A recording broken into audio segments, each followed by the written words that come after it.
The woman I interviewed was born in 1931 and is 95 years old, to which I will refer to as Mrs. R. I met her through her daughter, who is a friend and the leader of the Christian Drama Club, which my children have been participants in for the past 3 years. I had seen her before at the performances. Her daughter had publicly credited how supportive her mother has been throughout the years, being at every performance she has ever been involved with. From this small amount of information, I've understood that her mother is an incredible gem. She's originally from England, but has been in Cobourg, Ontario for several years.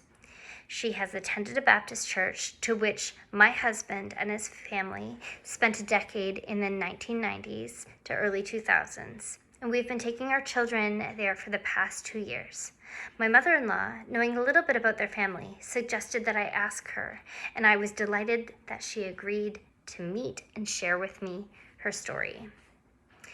My friend, who lives with and supports Mrs. R, asked if she could have the questions ahead of time, since she was anxious that she might struggle answering them.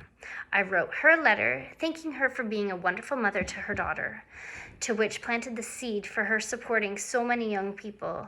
My children, because of her daughter, have had amazing opportunities that I wanted them to experience while being young, but was not skilled to provide for them. I told Mrs. R that I was going to be asking questions based on questions from our book and some of my own. With some of the questions I prepared, I offered to provide prayer about specific instances. For example, in the letter I included, do you know what your love language is? I stated the 5 being words of affirmation, acts of service, quality time, physical touch, gift giving and receiving. I continued to say, in each season of your life, have your loved ones known how to express love to you in the way you best receive it? If they were not able to, what do you need from God to meet that love need? Would you like to pray about that together? My friend read Mrs. R the letter, and they talked through some of the questions. She explained to me that her mom had a stroke about 10 years ago, and that she has a bit of aphasia, and sometimes gets her words mixed up in her brain and struggles to express herself. The deeper the question, the more she struggles. She asked if I could walk her through her life story. She gave me some prompts of the highlights to ask her.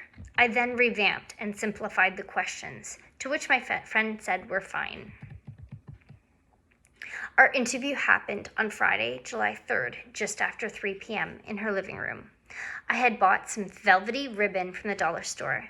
I told her that I was going to attempt to weave together a craft where the different colors represented different seasons of her life. She picked which color was for each part. The ribbon idea had resonated with me when we had discussed it in class. I love tangible, visual objects that are symbolic. I knew that my friend is very creative, but I did not know how creative her mother is too. When I arrived, Mrs. R was knitting dishcloths, to which she sent me home with, which was lovely. She seemed to like the ribbon idea. I had planned to do the weaving while we were talking, but that was too awkward. I believe that I handed the ribbons to her to hold and to choose as she went through her story.